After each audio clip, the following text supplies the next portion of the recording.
this is Chris Grosso with the Healing Journey web series presented by Toivo by Advocacy Unlimited, and I am deeply honored to have my very special guest, Dr. Robert Thurman, with me today. Dr. Thurman, or Bob, if I'm maybe so formal. Absolutely, please. Thank you for taking the time to be with me today. It's a Well, sincere thank you honor. for being with me. I appreciate it. Sure. So what I wanted to do just very briefly before we discuss this incredible new book that you worked on is share your bio for listeners to give a little background as to who you are. Yeah. Okay. And then we're going to jump into talking about this book. So, Uh, recognized worldwide as an authority on religion, spirituality, Asian history, philosophy, Tibetan Buddhism, and His Holiness the Dalai Lama, Robert A. F. Thurman is an eloquent advocate of the relevance of Eastern ideas to our daily lives. In doing so, he has become a leading voice of the value of reason, peace, and compassion. He was named in 1997 one of Time magazine's 25 most influential Americans and has been profiled by the New York Times Magazine and People magazine. As part of his long-term commitment to the Tibetan cause, and at the request of His Holiness the Dalai Lama, Thurman co-founded the Tibet House US in 1987 with Richard Gere and Philip Glass. Since then, Uma Thurman, Melissa Matheson Ford, Natalie Merchant, Leila Hadley, Luce, and others have joined the board. Tibet House US is a nonprofit organization in New York City dedicated to the preservation and renaissance of Tibetan civilization. It maintains a lively museum and cultural center and offers programs in all aspects of the Tibetan arts and sciences.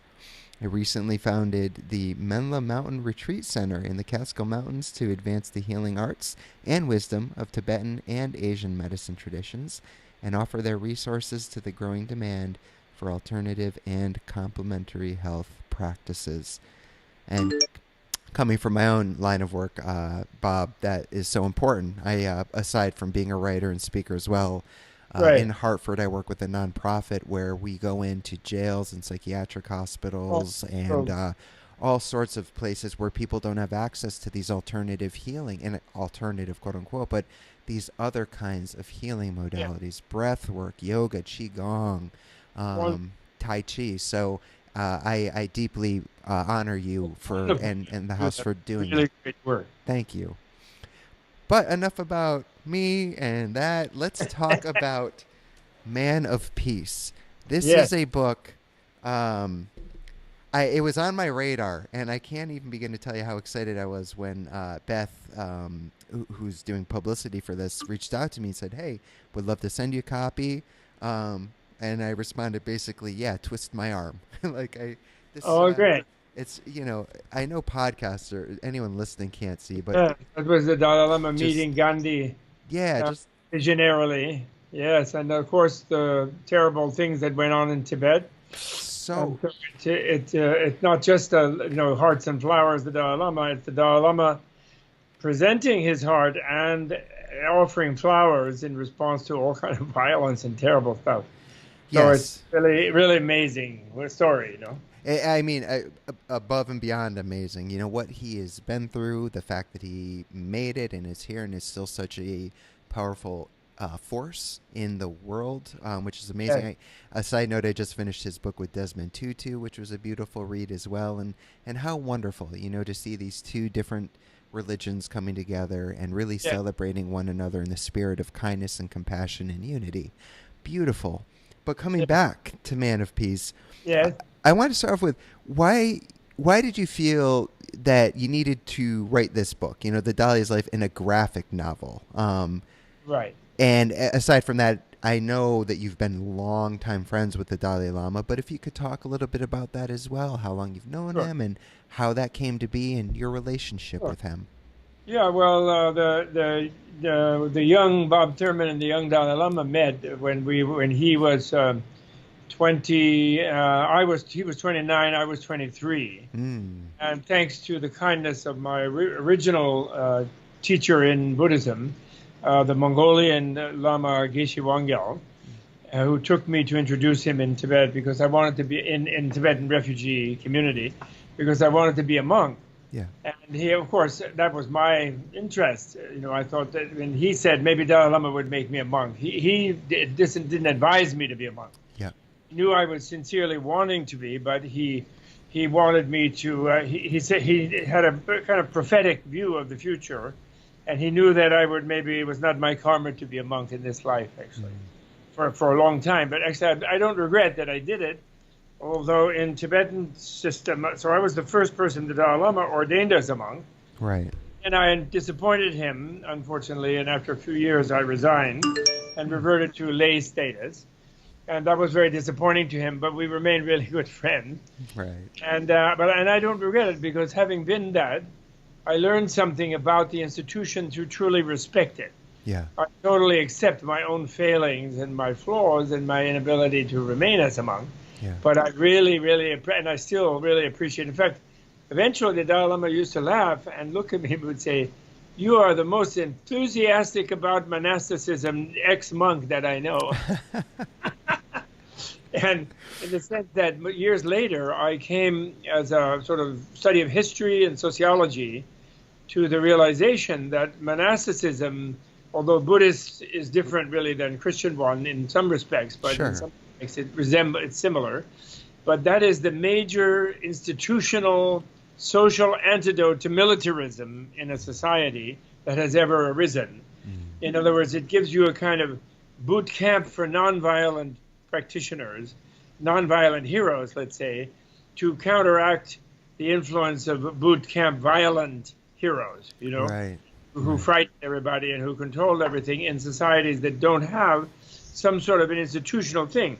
In those other societies where you don't have any form of monasticism, sort of legal or official way to drop out, you could say, Yeah. the only thing that stands against the state, the militarized state, is the family. And the families are not strong enough to withstand the state, whereas cadres of monks who have no family, formally speaking, and therefore are willing to risk their lives like the soldiers do, but they're doing it for nonviolence and love, is a very important institution to have in a society. And Buddha invented it, and the Christians were the other major practitioners of it in history. Right. Much later, you have a few Hindu monks, you have Taoist monks, but that's much later. The real originators were Buddhism and Christianity, with Buddha being the one who invented that system. Yeah. Where you could actually drop out and join something like you joined the army, but this is an army of nonviolent meditation practitioners and learning practitioners who are trying to reach a higher state where they would not lose their temper, they would not kill another being, and so on. Yeah. And it's a very marvelous institution. So I'm glad that I tasted it and learned about it so that eventually I could wax enthusiastic. Unfortunately, a lot of our Buddhist Dharma Center leaders are ex-monks, and they kind of want to rationalize their being an ex-monk, some of them, and say that we don't need that here in America. We're all going to be enlightened in families, Well, that's all very well, but, we still do have 1 million soldiers in the Pentagon and a huge amount of the federal budget spent on that. And so it's going to take something stronger than a few Dharma centers and a few nice people in families to actually shift American society to a less violent one. It's going to take a big effort. So, the Catholics, are now no longer persecuted here as they were at one time by the Protestants. But they kind of, because of the nature of the society, no free lunch in America, sort of thing, the Catholic monasticism has never spread very effectively in America, But maybe it will. Maybe it will with some alliance with Buddhism in the future. We'll see. Yeah. Well, I mean, I'm thinking of, as you're speaking, I'm thinking of people like Matthew Fox and Andrew Harvey and a young friend of mine, Adam Bucko, these sacred activists who, come from the Catholic tradition and are really sacred activists, Yeah. Well, that's wonderful. Yeah. Yeah. So it is happening, but I understand what you're saying. Exceptional people. Yeah. So to begin to have a sort of critical mass, a body of people who can sort of create a vibe in a society that goes along against that sort of counteracts or absorbs the vibe of the shooters, Right. Of course. It takes like institutions that will shelter them and make it possible for maybe less exceptional people to, but still, of course, everybody's exceptional in a way if they Sure. bring it out. And so they will then develop into kind of a large group. And they should be able to do that. Anyway, so that's my thing. So then the Dalai Lama and I stayed good friends, and he actually loved my children and my wife. I think eventually he liked them more than me. And so, you know, I was able to work with him and receive his teaching. When I first met him, he was young, and he was still very much under the tutelage of his teachers, and he assigned me to study with his teachers also. And so we were kind of fellow students, you know, rather than he was my big guru in the beginning. Yeah. And then, but later, after he reached around 40s, you know, mid-30s, about 10 years later, he really emerged like a spiritual, you know, heavyweight, and I really learned a great deal from him, and I'm deeply grateful to him, and I consider him my guru now. But the other great thing about him as a person is he's mentally and very flexible, which Buddhist enlightenment is supposed to make you, rather than rigid, like I'm a great guru. Right. And therefore, he can be perfectly ordinary, like normal and friendly, and, you know, you can kind of have fun. You don't have to always be on attention. Yeah. I mean, like you're in front of the guru or something. You know? Right. And sometimes in some settings when he gives teachings, yes, you are. But when you're just hanging out or helping him with something or doing some project together, then he's very, very human and wonderful. You know? That's really what I really love about him. Yeah. Like when he goes to the White House or some such dignified place, he always greets the cook and the butler and the security guy and the maid or whatever, the same as the big shot. You know? Of course, yeah. He's always like that. You know? Yeah. First met the first Bush. It was a famous scene when he met the first Bush, and we have this in the book. It was a sort of backdoor meeting because the first Bush was very close with China, you know, Right. Bush, and he was nervous about inviting, but he did due to internal family pressure of other members of the Bush family who knew the Dalai Lama and liked him. And so then when he left, the dog, Millie, you may be too young to remember, but there was a famous Bush dog called Millie. And the dog left with him out this sort of service elevator and was running across the lawn of the White House with the Dalai Lama's party. Oh, my goodness. The service guys were chasing the dog. So the dog liked him a lot. You know? Yeah. He liked the dog, and he liked the family, you know, whatever, you know. But we always thought that was a very funny incident. So why we wrote the book? Because now His Holiness has several autobiographies. Yeah. And so other people have written different kinds of things about him, and I've written about him in the past too. Sure. But I realized a couple of years ago that, you know, he never told his own story highlighting himself as the hero in the story.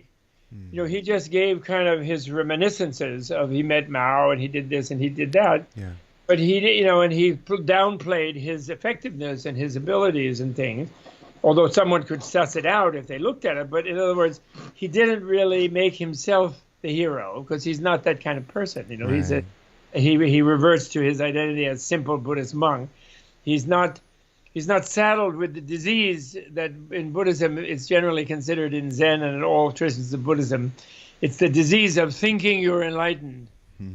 It's a kind of disease because if you do that, then you have to rationalize everything you do as something fantastic and awesome. And you become very pompous and paralyzed, actually. Yeah, sure. Naturally, unless you were a Buddha, and in which case you wouldn't bother to have to emphasize it.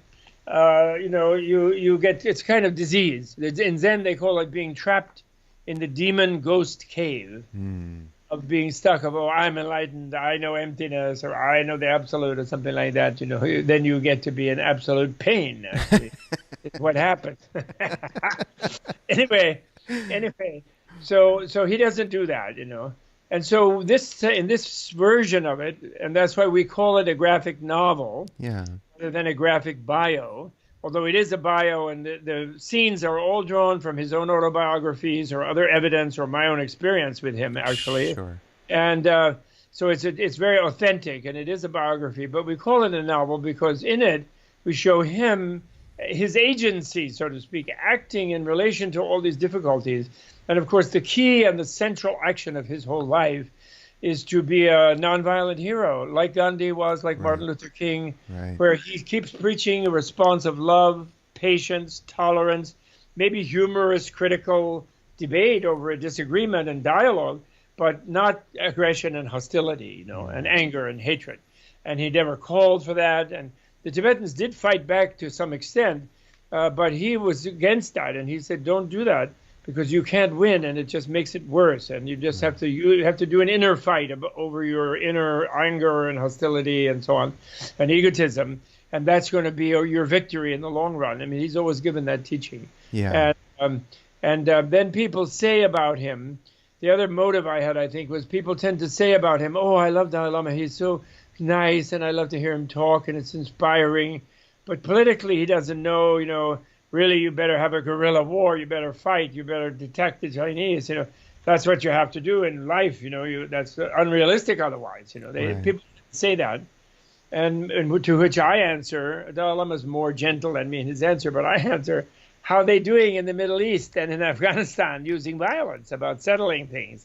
Not really a good job. No. Even, say, building a highly defended wall backed up with nuclear weapons is not actually a safe situation, with enemies, millions and billions of them who hate you. Yeah. So nobody has won lately any kind of war Right. since 1945. Really, No. nobody won one, and they are not going to. Actually, there's a lot of good theory, not just Buddhist theory. There's good sociological and historical theory that weapons are too powerful for anybody to win wars anymore. Yeah. And so the Dalai Lama's, although it's been very slow and long, and even today, it looks like there's hardly any progress or even no progress. The genocide looks like it's still in full swing of the Chinese, by the Chinese, of the Tibetans.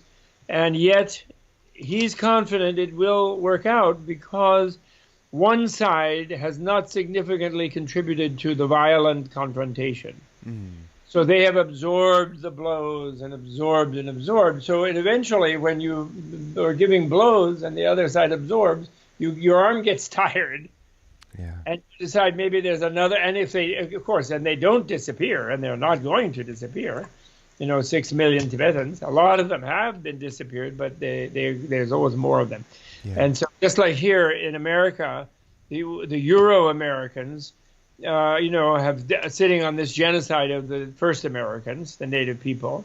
We haven't really acknowledged it. We haven't really made compensation for it universally. Here and there we have.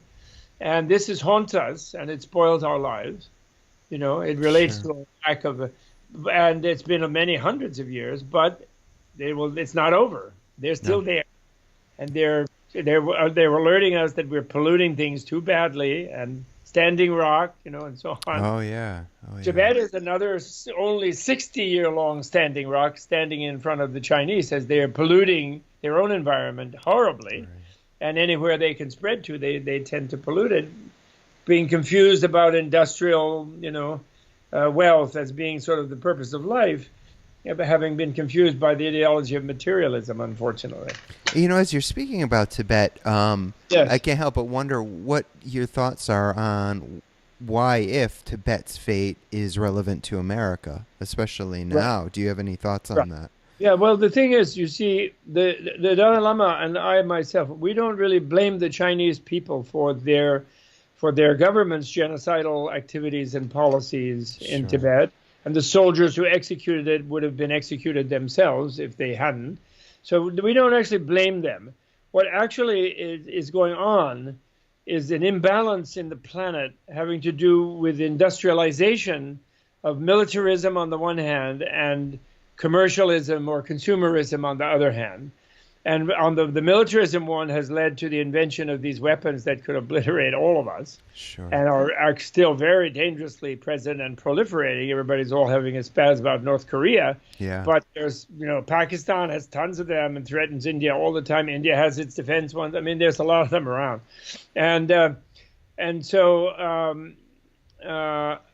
So that's the militarism side. And then the consumerism side, we're now seeing the result is the global warming of the overproduction of everything, every kind of human comfort, air conditioning, massive air, whatever. We need more power for all of this stuff, So industrializing consumerism is equally destructive. which is has a very close to Buddhist analysis that hatred and greed, hatred and lust are the this next two major poisons beyond the key poison, which is a misunderstanding of the nature of reality and therefore a misconceived meaning of life and just living for money, for example.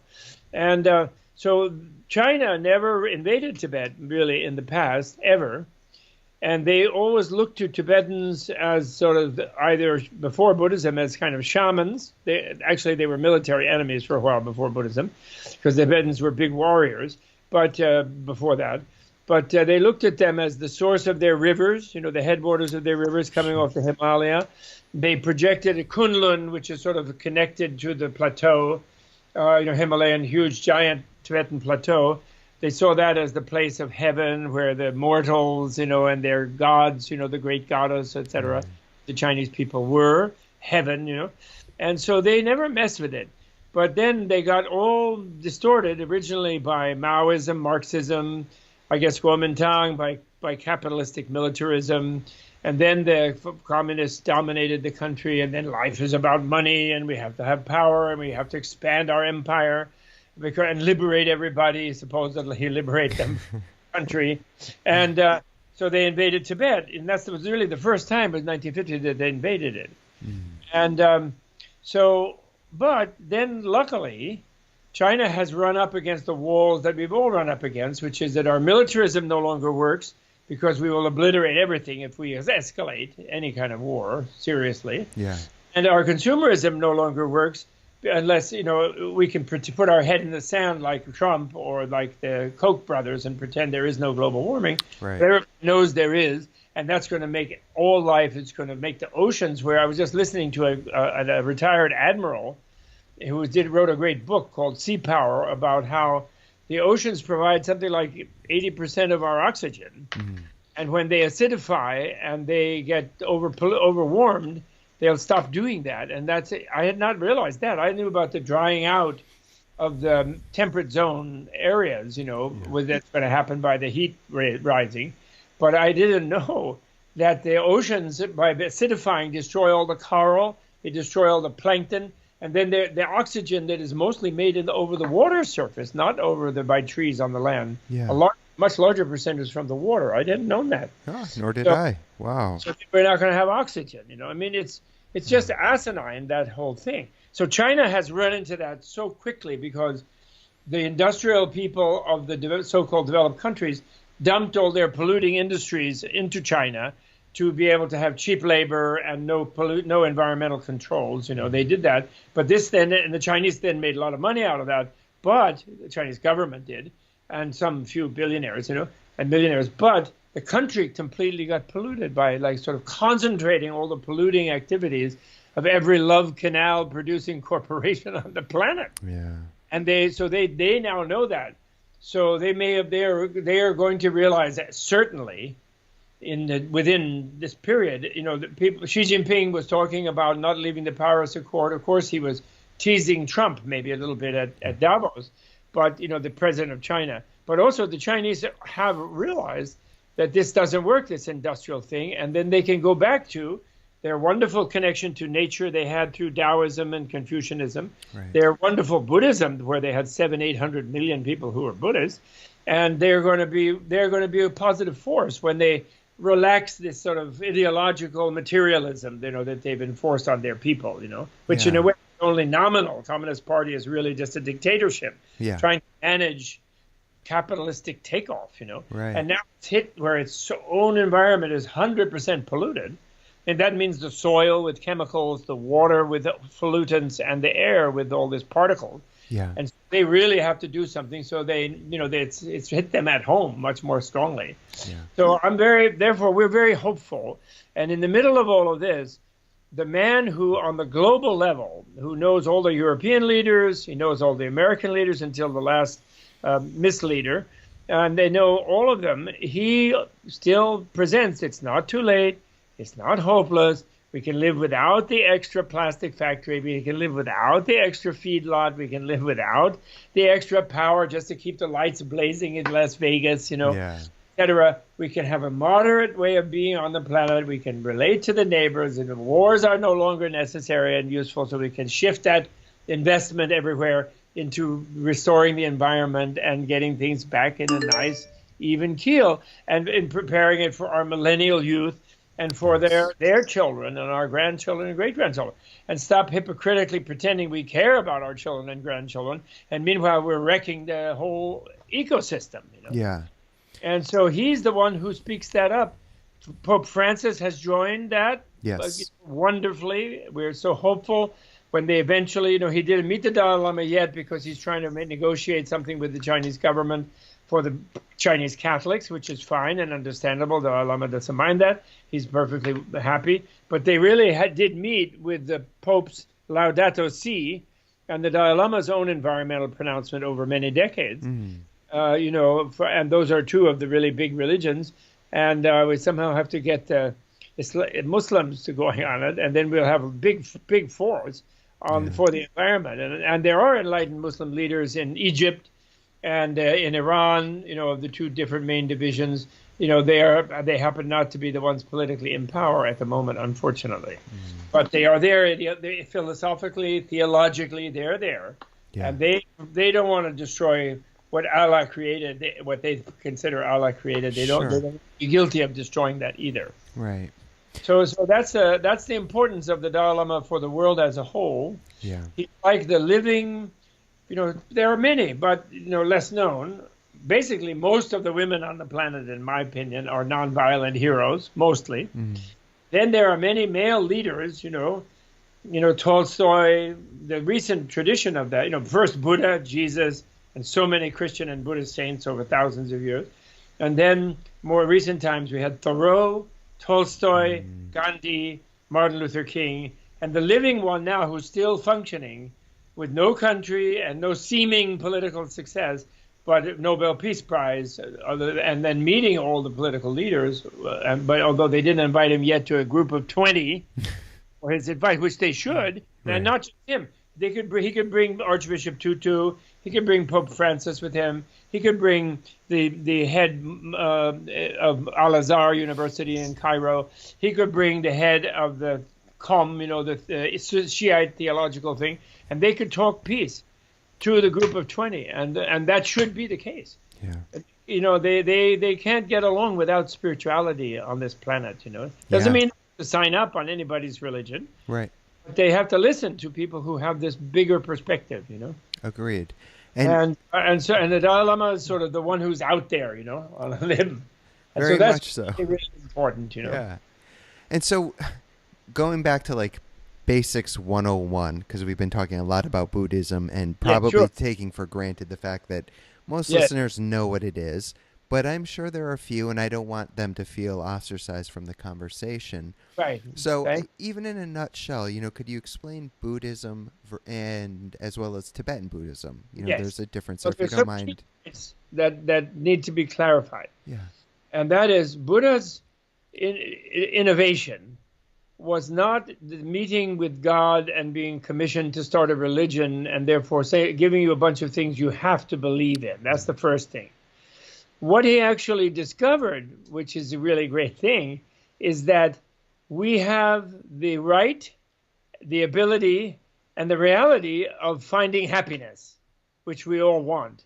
Yeah. In other words, in that sense was very, very, but we do that not through believing that that's the case, although believing it gives us a trust of the universe that is helpful, but we do it by understanding the nature of reality. That's very key. In other words, he understood, or at least that's the claim that has been verified and validated by thousands of people. That doesn't mean it might, they might all be deluded. So we have to keep trying to find out ourselves. Sure. But that is the claim. He fully understands the nature of reality. He discovered nirvana. And nirvana is not simply annihilation, as people wrongly think. Nirvana is being in the relative world with all the other fellow beings in a completely positive, loving way. Like everyone experiences nirvana for a short time when they fall in love, and that love is requited. So the two of them are in love, and somehow the mutual reinforcement that the two have, like, you're the one, no, dear, you're the one, they temporarily have a nirvana. Right. And then all the other people around them are jealous because they feel they're left out. And then they hate them. And then it's like Romeo and Juliet, you know, the Capulets and the Montagues or whatever they were. So, but everyone, you know, when you get out of your egotism temporarily through love, you're happy. Yeah. So, but the Buddha's discovery was that's the real way you should be all the time, and then you will really be happy. And he said, and just believing that by itself is not enough to experience it. There's a method to experience it. And the method is, first of all, learning and also unlearning, because most authority systems in most societies, that includes East as well as West, yeah, most authority systems tell you you're not supposed to be happy, you're supposed to be miserable, but we can, at least in this life, but we can help you out for the future life or even a little bit in this life if you pay your dues and work for us. That's really been the major message of most institutions, right, and most societies on the planet. And Buddha's own society was no exception. He was a complete rebel in that society, in that he refused to take his job as a king and fight wars, you know. And he dropped out instead. And then he created an order, a mendicant order, a monastic order, where you could drop out. And then many millions of people followed over many centuries. But to do it, he had to drop out of that system.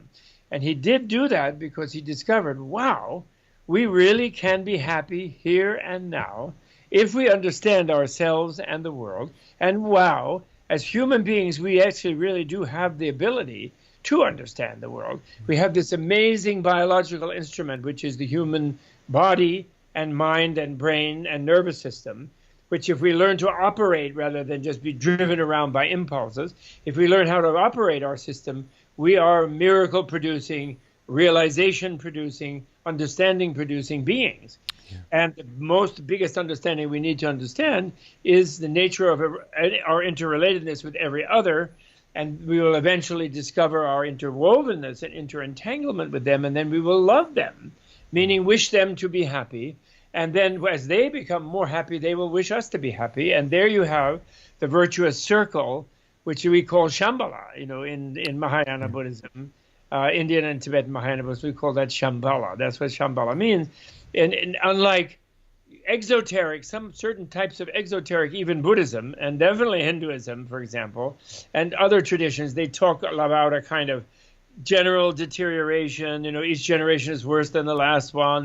You know, conservatives in general always have a worldview that the world is going to the dogs. So they want to keep as much of the old, you know, under their control as possible. And they want to force the new to conform to the old. You know, that's essential to conservatism. And that's the case in India, what they call Kali Yuga, the Dark Age, and so on. And it's the case in the West.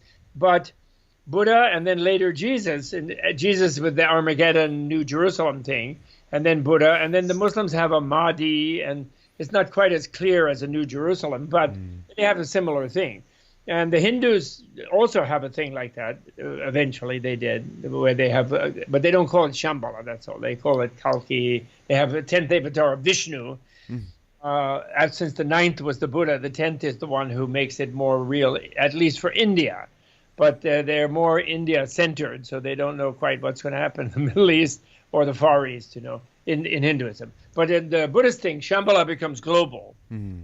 Everybody participates in freedom and happiness of Shambhala. Or it doesn't mean everybody instantly becomes happy, but instantly develops the kind of education system societies do and the orientation to try to encourage people to find happiness. Really, you know, and that's why, for example, Tibetans really, Buddhists really like America. We have the pursuit of happiness in our Constitution or in our Declaration of Independence. And that no other country has that. Pursuit of glory for your country and glory for your king. And your king and your high priest can be happy, but you have to slave away, actually. Right. That's why, and America has behaved like that. American leaders have been oligarchs here and there, and they have not completed a transition to a true pursuit of happiness country.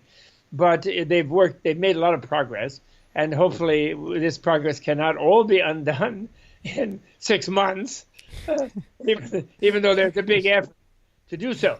but it will fail, that effort. So we don't need to worry, but we do need to resist. Yes. We need to resist, but not to resist happily, Yeah. and resist peacefully, and resist lovingly, but vigorously. Right. That's what, vote.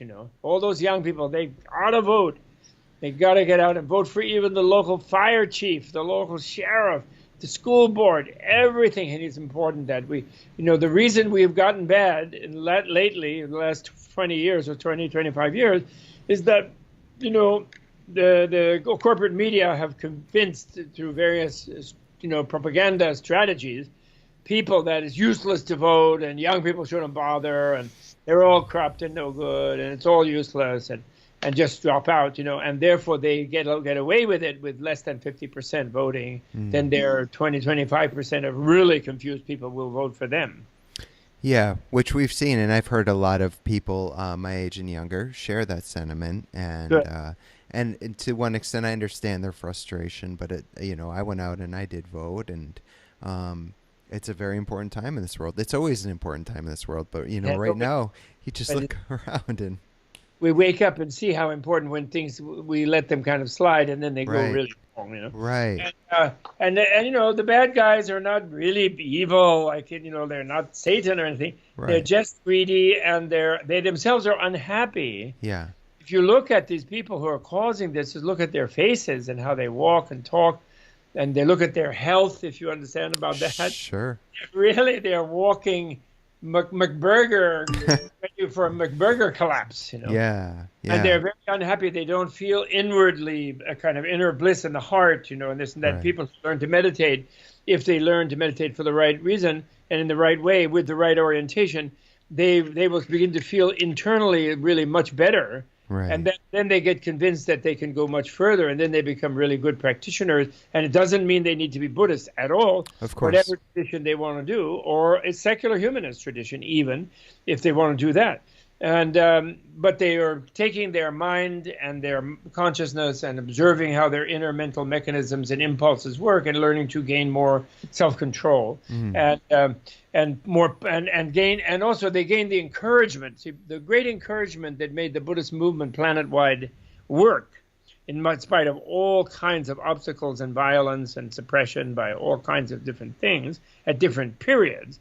But what made it very popular and work was that people can use the methods, whatever their tradition. They never tried to attack Confucianism. They never attacked Taoism. They didn't attack Hinduism. Mm-hmm. In fact, they enriched those traditions because they said, well, here, learn how to manage your mind within your religious or your cultural setting. Like the Dalai Lama always says, he never tries to convert people to Buddhism. Sure. If someone is a Buddhist, then he'll treat them as a Buddhist, but he doesn't try to convert them, and he begs others and members of other traditions not to go on these world crusades, but rather just do crusades within their own traditions of getting people to live up to the high, the high values of their traditions, the ones that have lasted, love and compassion and dialogue and understanding and honesty and etc., nonviolence. This is key. Mm-hmm. And so that's the thing. Mm-hmm. So there's so much shown in the Dalai Lama's life. So we really wanted people to know that through this book. And the reason for that, come back into your earlier question, the reason for the illustrated life story is to appeal to younger people. Yeah. Also, who are used to now seeing their things on the net more quick, attention shift and understanding more quickly. It isn't a negative thing, I'm not saying. There are some things maybe you need to focus on, but quick understanding is, life is not that complicated. It doesn't take rocket science to realize that actually what you really want is to be happy, and to then notice that someone else does seem happy when they're doing something that may be benefiting them, and then try to do that. That's yourself. That's really simple, Yeah. We did it like that, and we were delighted to discover that older people who even had read or parts of the biographies, the autobiographies, just all words, they said, gee, I didn't finish all, I skipped chapters, and, because I'm busy, But this time when I reread his biography illustrated, I could see the action. Yeah. Get into it as action, and the drama of this one man against a militarized empire, expanding, territory grabbing empire. Then, I was able to get through it all. I saw it as a whole, and it was really amazing. So very pleased about that. Which is wonderful. And it certainly will and has been, I'm sure, reaching younger generations. And another thing that makes Yeah, me think of that the Dalai Lama is very passionate about, which much of our younger generation, of course, is passionate about as well, is science. yeah, And I love that. sure. One of my first, not first, but years ago, and I still have it somewhere, he had done an audiobook, and I apologize, I'm probably not going to get the name right, but something about like the entire universe in a single atom, something to the effect of that. And the Dalai Lama just, He has the book, like, the universe in a single atom. okay, great. Yeah. So I have That's I had very the cool. audio version, and I remember listening to it and just being floored, by that. So I would love, if you don't mind, discussing a little bit about why is the Dalai Lama, so interested in science when you see spiritual or not, not spiritual leaders, but leaders today like pushing science away. Yeah, And religious leaders. no, That's no, right. no. So Sure. I'd love to hear more about Yeah. that. Well, this goes along with what I said. You see, the Buddhism is based on a discovery Yeah. initially by Shakyamuni, only initially in this cycle of Yes. history, of recorded history. There are many previous Buddhas, according to the Buddhists. Sure. There were three major previous ones in this particular planet, and there will be 995 more of them before the planet has gotten tired over hundreds of millions, probably, of years, or hundreds of thousands, anyway. And so the discovery is a understanding discovery. It's a realizational cognitive discovery, and it is a discovery of the nature of reality itself. That reality itself is conducive to happiness, and that reality in this planet of the human beings, in this perfectly balanced for human beings planet, as if it was made for them, which is why the creationists all go crazy. But the Buddhists are not creationists. They are against the idea. They're not against the existence of gods, by the way. They know that there are certain gods, and more powerful and less powerful and so on. But they're against that one of them is omnipotent and is the absolute creator of everything. Right. That's exaggerating, and it needs blind faith because it's irrational. Sure. And so they don't like blind faith. They like understanding, you see. So because of that, Buddhism initially was science. Buddha said, oh, that's what reality is. Reality is not a thing in which I'm supposed to be a king and kill other people so we can have a little more territory and then still die and get old and get sick and harm others and then have bad future lives, actually, because our biology goes beyond this life. He discovered that too. But that's not an absolute. In other words, the absolute thing that he understood was the nature of the freedom and the infinite abundance of energy for life of living beings in the universe, so that therefore there's no scarcity of that, and therefore everything can be satisfied if people know how to use it. Put it that way. It's like the Buddhist medicine. The medicine Buddha vision is even every blade of grass, every bush, every leaf, even poisons can be medicine if someone understands how they interact with whatever else is bothering any living being. Right. So the world is, and just the other day I was having a talk with a Tibetan doctor, and he brought up something, of course, which is very amazing, which is the sun is like millions of miles away, right? And it's huge compared to the Earth or anything. And the moon is a dinky little thing, and it's only 90,000 miles away, right? But they look exactly the same size to us. So there's somehow the balance, and the moon is associated with water, tides and powers, gravitational field, magnetic fields and water and stuff. And the sun, of course, is associated with fire. So hot and cold are just balanced in this perfect way on two sides.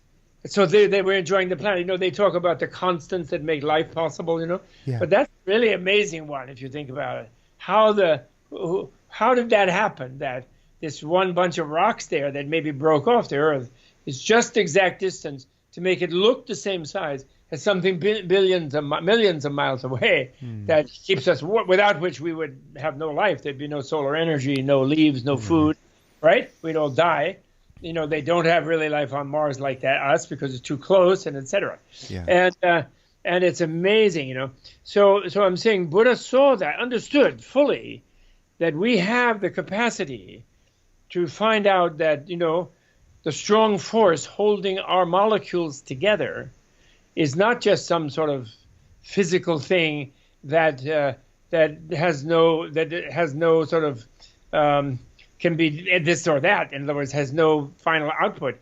It is an energy of connectedness that is abundantly there for the way we have connected things over our own evolutionary form, and therefore we can draw from it everything that we need, live or die, this life or another life, and to help other beings. And in a way, therefore, you can say that the deepest energy of the universe is love. If you define love as Buddhists do, meaning the wish for the beloved's happiness, and the will to the beloved's happiness, in the sense that the basic energy of the universe wants to fulfill any need that it encounters in the thing, and it's at a level.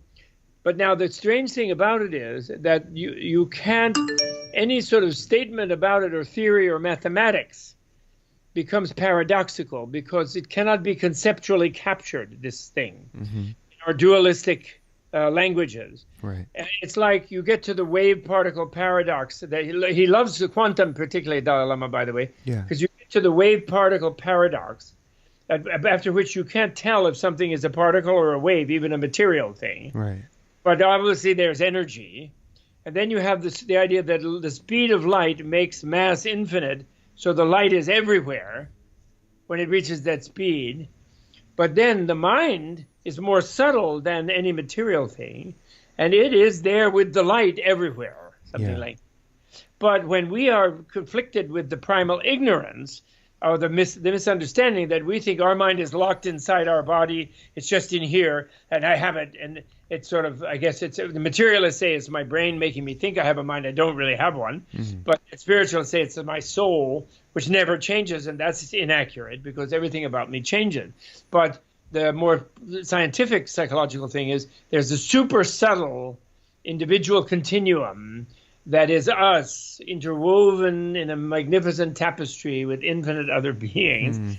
There's enough for us all in that interwovenness. It's a paradise if we are open to it all. Right. If we shut off from it, we think, oh, gee, they might all be against me. I have to fight them. I have to hold my own against this vast universe, which doesn't just include other humans. And there's tigers and lions. Then there's germs and viruses, and it's a losing game.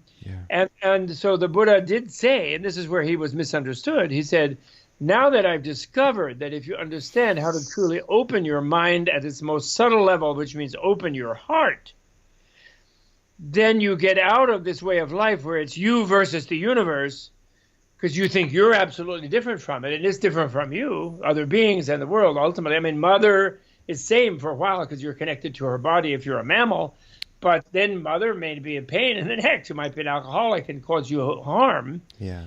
So you're just this paranoid, lonely person. When you overcome that delusion and you realize you're all totally interconnected with everyone, then you feel an inner bliss that is inexhaustible, and even death doesn't bother you even. And you just shift your form, It's like sleeping and waking up. And you don't mind the sleeping part either. Right. And so this is the thing, that he then mentioned suffering, meaning just to show, only because he saw the way out. So it's like a doctor, the Four Noble Truths, as they call them, or the Four Noble Facts. First is acknowledging the symptom. Second is looking for diagnosing the cause of the symptom.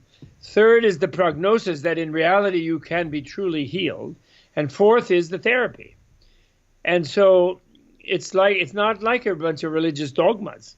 Right. It's like a diagnosis. You can have a great life. Just understand yourself. And I'm confident you have the ability to do so, because I was a spoiled king brat. Buddha, he says, I was a brat Siddhartha, and beat everybody up and had all the girls and whatever. And but somehow I got out of that. And now I'm much happier. And since I was able to overcome that delusion of being closed in on myself, you can also do that. Right? Yeah, absolutely. And that's what it is. And it doesn't mean anybody has to be a Buddhist even. Right. It means that people have to be their own, trust in themselves and find out. We undo the programming that we all are given, that we are this incompetent, not knowing person who can't really manage, you know. So we have to make a lot of money maybe and then hire people to defend us, or Right. we have to have a lot of friends but we can't really manage, and we're not really going to know anything, and we can fantasize that there's some absolute being who's going to do it all for us after we die, maybe. Or we can decide that it doesn't matter because we don't exist, which is what the materialists tell us, and we just die and we're just gone. So we're not there. There's no regret, in other words, which is their false dogma, you know. Right. And instead, realize we can manage in relativity by being really relational in a positive way. Yeah, absolutely. And we can understand that's realism. I like to say I have a slogan for those people who you mentioned we didn't want to leave out. Buddhism is realism. Is my slogan, my 3-word epitome of Buddhism. It's realism. I like that. And if you expand it, you say, ignorance is not bliss. That's an ignorant statement. Ignorance leads to suffering because you don't know where you are, what you're interacting with, or what's around you in an inappropriate way, and it will bounce back on you. Yeah.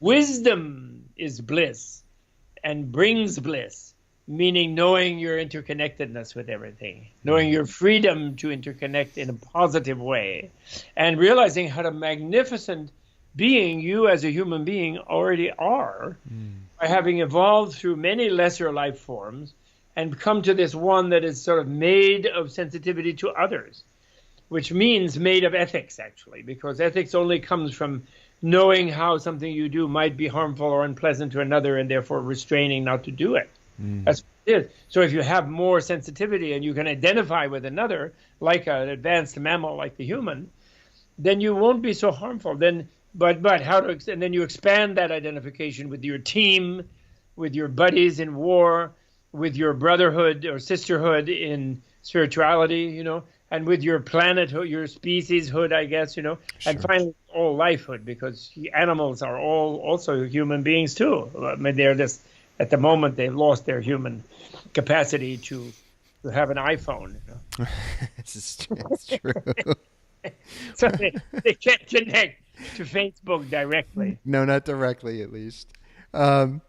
So we have about 5 minutes left, and what I wanted to do to end out, we've talked so much about the book, and again, I can't say enough good things. I have like 20 more questions about it, but I'd feel remiss if we didn't talk about Tibet House, and just I would love to give you a little bit of time just to share, you know, anything you care or feel moved to share, the inspiration behind it, what you do, where people can find you, anything about it that you'd like to share. Sure. I'd love to hear it. Well, Tibet House, His Holiness the Dalai Lama asked me and my ex-mother-in-law, my first wife's mother, who remained a good friend of mine, and one Tibetan guy in 1979 to make an institution in America that would become a big foundation eventually, that would then make grants around the world and could help sustain and preserve the wonderful elements of Tibetan culture, which is the culture of a nation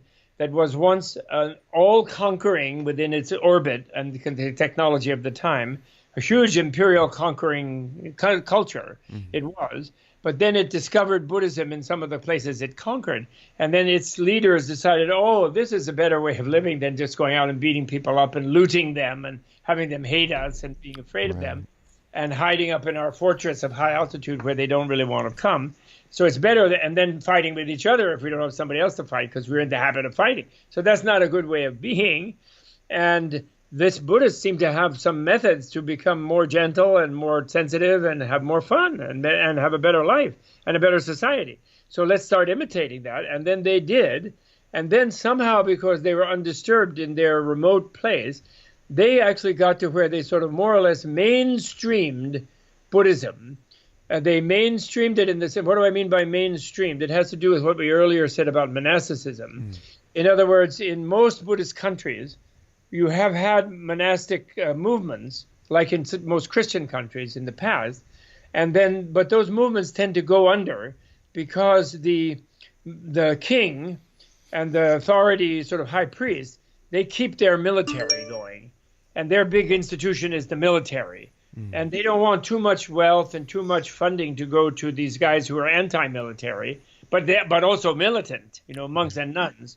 They want also the manpower of those monks and nuns to be in their armies or be in their fields planting their food. So it's a kind of a balance where Christian monasticism and Buddhist monasticism in most countries kind of, goes in a balance. Sometimes it keeps the peace and it keeps the militarism down and gives the king some other inspiration to be nicer to the people. And then sometimes it gets crushed by the emperor who wants more money and power and manpower. And so when I say mainstream, there were countries in India that we no longer know. Actually, Buddha's own country that's called the Shakya country was the first one, where they become so into the thing of the capable individuals seeking full understanding of themselves and dropping out from the normal conquer other people way of behaving, dominate other people way of behaving, right.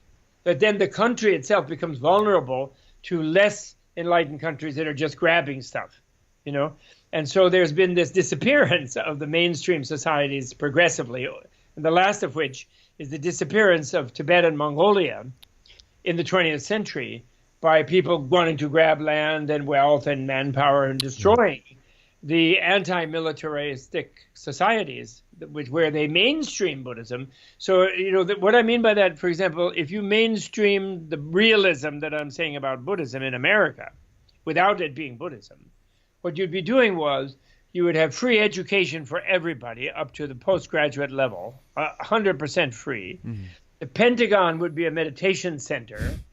The military corps would be building and rebuilding polluted land and recycling and building the right dam and dike or unbuilding a dam that was destroying the ecosystem of a particular valley, blah, blah, blah. Sure. They'd be building solar panels. They'd be making a backbone electricity thing from the deserts for the solar panels to avoid burning fossil fuels. I mean, that's what mainstreaming here would be. In other words, it would be mainstreaming realism. Yeah. Where people would be having trusted by the democratic, truly democratic government, which would do what the people want, unlike our present pretend democratic one, which is doing what we don't want. And realism would be mainstreamed, and people would know science, and they would know literature, and they would know history, and they wouldn't take any guff from nonsense from rich people. Mm-hmm. Although some people would still be wealthy, and that would be fine also, because they wouldn't go nuts over it, where they have to have everything, and then nobody else can have anything. Right. They wrongly think it's really great. Oh, I know 100 billion or 1,000,000 billion. Meanwhile, then the others will just come and destroy their fortress, whatever it is, sooner or later if they do that. It's really unstable for them to do. 20, 30 million is enough. You can't end it all in the decades. Yeah. So that's what Tibet did mainstream. So that means, although it's not perfect and nobody else needs to imitate it too much, but it means that it is possible to mainstream a nonviolent, education and enlightenment-oriented society where the people's will is heard, and because they're very well informed, and actually, why would anybody do anything self-destructive to harm other people? And they don't need a military, actually, or what the militancy is turned inward in education. Like, I get militant, like, I'm really going to learn Russian, or I'm going to really learn English or Chinese. And I'm going to be like disciplined about it, like a boot camp. I'm going to learn that language. That's good to be militant about things like that. With this, or meditationally, I'm going to meditate until my socks fall off, like Buddha finally did. And with the heat energy that I generate by meditating so strongly on the right thing, which is freedom and openness and love and tolerance, not hiding away from everybody. Yeah. That's the danger of meditation is if people have a definition of the goal as being, if they misunderstand Buddhism and think that the world sucks and always will and there's no way to fix it. And therefore what I'm doing to meditate is I'm getting into a place outside the world where I won't exist. So therefore, all this messy world won't bother me. And I'm sorry, people, I can't help you that much, but because I'm leaving, at least I won't hurt you. Right. That leads one into greater and greater mental isolation. And can it get one addicted to states of seeming extinction and think, oh, I'm in emptiness or something. And that's actually a kind of not a positive place to be, actually. And there is no such extinction. Right. It's like second law of thermodynamics, you know. Yeah. All energy only changes form. It never is destroyed. Right. No something ever can be nothing. So then it's a question of what kind of something is each something going to be when it changes. And therefore we want to be riding and surfing that wave to go in a nice direction and land happily on the beach. And to get a prize for surfing the best wave. You don't want to get crashed down and by pretending that we're not there, you know. Right. So that's the thing. That's what I mean by mainstreaming. Yeah, so back to Tibet House. So he asked us to do that. Then we tried a little, and we made basically no progress. Although that lady happened to be very, very wealthy, but she's more into collecting contemporary art. So although she was inspired for a moment, she basically couldn't sustain it. Because, you know, she was not a Tibet fanatic, and, you know, we were not in a position to explain it carefully enough at the time. Sure. But then later, dear old Richard Gere showed up one day. And he met His Holiness, had become known His Holiness, and at one point His Holiness said, "Listen, why don't you get in touch with Bob Thurman, and why don't you help them get this culture preservation thing I've wanted to see in America now." This was in '86, so that was 7 years later. And finally he showed up and he said to me, "Bob, His Holiness asked me to help Tibet House. I'm going to, and now you're going to be in gear." Joke himself. And he was so helpful and sweet for 4 or 5 years. And he got us going, and then he told me, actually, he said, "And I'm going to really get you going, but, you know, in the long run, I'm not going to necessarily stick with you because my culture is really not my thing. I'm not a museum goer so much," he said at the time. I think he is more now, but he said at the time, he said, "I like to be activist in politics and help oppressed people. So I will probably shift to helping the Tibetans in lobbying, you know, in the government, you know, with their thing." And he shifted like that from Tibet House after about 5 years of serious effort and really getting us launched. And then Philip Glass stuck with us all the way through, and a bunch of other celebrities and people and artists, especially a lot of musicians, actually, rock musicians.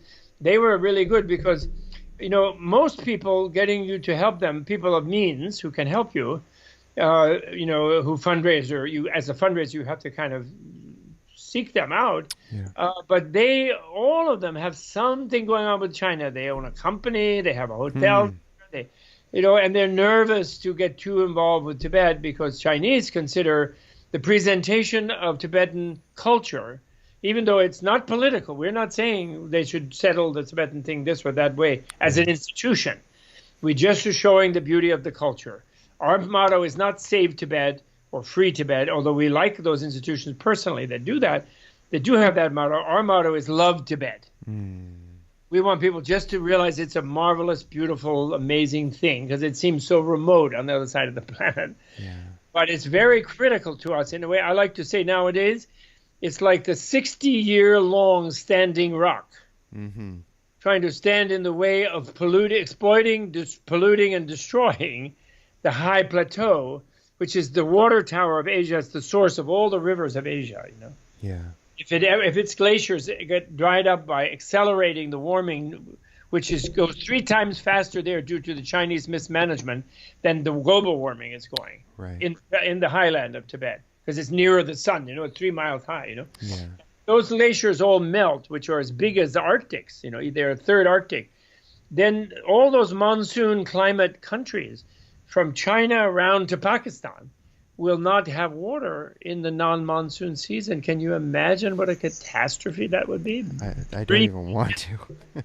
Having no decent water flow except when the rains come in the monsoon, and probably by then the rains will become all deranged. And who knows? I mean, it's apocalyptic actually in the bad sense. Apocalyptic in the bad sense. So anyway, so he asked us to do it. We got going. We were asked in '79. We made a little progress. But we really got going and incorporated in '86, '87. We did a Year of Tibet, which was in 35 countries, 7,000 events. We've done big peace conferences. We've published. We've helped with the films, help people make films. But we still didn't become. We helped get the Rubin Museum going, actually, which has more wealth than us, and originally wanted to become one with us, but then for various reasons they are their own. But it's fine. We love them. They were showing the Tibetan culture there near 2 blocks away from us in New York City. And and we are, but we still, because of the thing of not having real endowment, Yeah. nobody's given us millions yet, Yeah. but we've raised millions from the grassroots. We're like Bernie Sanders people. There you go. $27, and we haven't fully mastered the internet way, and maybe we will, and finally get an endowment. We have actually made maybe $1 million, as much as $1 million of grants, directly and indirectly, to different like orphanages in Tibet, in India, but with the Tibetan refugee communities, to cultural preservation, where they teach painting and the traditional paintings and things. So we've actually managed to get some money going abroad to various works, other groups. But major, where it's like you have a grant making committee because you have enough money to make regular grants, we've not really reached that. Yeah. And because we've not yet reached endowment. We have no mortgage on a nice museum, mini museum, conference center, teaching center, office space in New York on 15th Street, 22 West 15th, where everyone is invited. And then we were given a wonderful 300-acre, 18-building property in the Catskills, 2.25 hours away, up the river in Rip Van Winkle country, in the middle of a national forest, where we're introducing Tibetan medicine, which is very similar to Chinese acupuncture and Indian Ayurveda, and Persian, ancient Greek medicine, actually, as well as Tibetan medicine. And it's a marvelous system where we do, which is a great version of massage therapy and other kinds of external things that are legal, and, we don't get arrested for medical whatever. Important. And we want to show that wisdom, how Tibetan cultural wisdom relates you to nature, about your health and your body and things like that. And we're slowly developing that, because we were given that, at least. That was like giving millions. That was our one great million gift. Yeah. But it wasn't cash. There was a little cash came with it. Yeah. But it wasn't yet the millions we would need to be able to make grants. But it was enables us to survive as a nonprofit and keep presenting to the world that the existence of Tibet, and publish books like this book. Yeah. So people know, if they buy this book, either as an ebook on their phone or their iPad or their computer monitor, or as a paperback or as a hardback, either way, they can, that money, the publisher's share of that goes to, we have a distributor, but the publisher's main share goes to the nonprofit. Wonderful. So that would help enormously if people propagate the book. I can't promote it enough. I can't say enough good things. Man of Peace, the illustrated life story of the Dalai Lama of Tibet. It is an absolutely let me explain the cover. Gorgeous. Yes, please do. Explain the cover. This is a painting by actually someone who's, I think, an icon to the younger generation, Alex Gray. Yeah, a friend of mine. Yeah. Wonderful spiritual painter, and it's showing the Dalai Lama, and then through his transparent body, his own original, the palace of the Dalai Lama, which wasn't just his personal residence. He just has a tiny apartment. It had the government bureaucracy. It had two monasteries. It had all kinds of storehouses for grains and things for people. It was kind of the center of the Tibetan society, but it wasn't just all his. He just had he had no property. He lives in a little room where he reincarnates. And this one had to leave because Chinese were shelling it. And he doesn't plan to go back and live there even. It's a museum nowadays, and he'll leave it like that, I'm sure. But it will be used again for holy, wonderful, magical mandala rituals and wonderful teachings and things in the future, when Tibet is culturally free again, which he wants, and he's willing to remain within China, so China can help repair the ecological damage and be cultural free. Then behind him is the 1,000-arm Buddha, or Bodhisattva, and Buddha Bodhisattva of Avalokiteshvara, which means the Lord, the God who looks with love at everyone.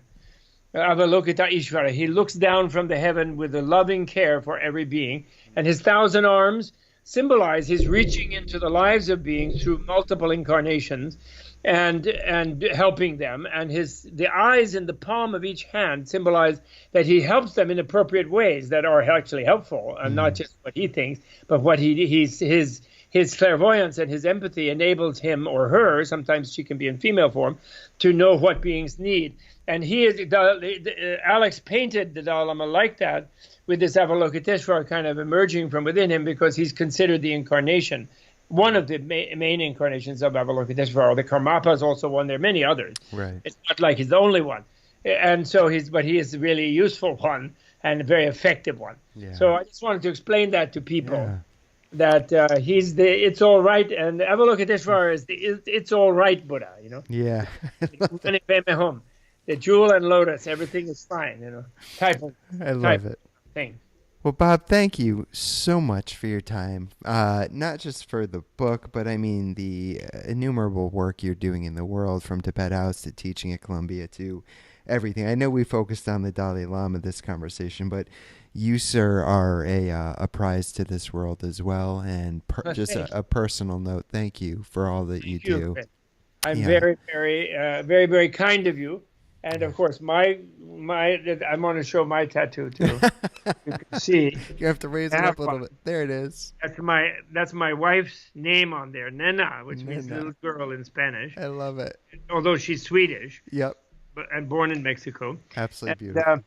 And so I'm with your generation, you know, who are really trying to. I think it's a wonderful sign. There's some taboos about it that some people have, but I think it's a wonderful thing, the tattoo thing, in the sense that it's like trying to make your dedication to whatever it is kind of a strong part of your life. Yeah. And that's called yoga, actually. That's the real meaning of yoga. Sure. Yoga means that you yoke your life energy to what you consider the most optimal goal is, and what you can do for all beings, that you can do for the world, and what you can do for yourself, because you also are part of the world. Yeah. So, but you do more for yourself when you do for others. It's just the paradox of life, you know. Yeah.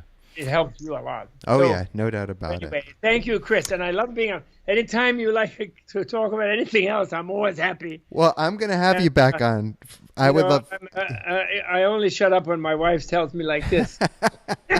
And I know you have the time is over, but please think of me another time. I'd be happy to do that. I will. And I will. anytime on any topic, you know, that is any secular relevance to your audience, I'd be very happy to weigh in. I always thought, you know, I wanted to have like, you know, they have pundits on television. Yes.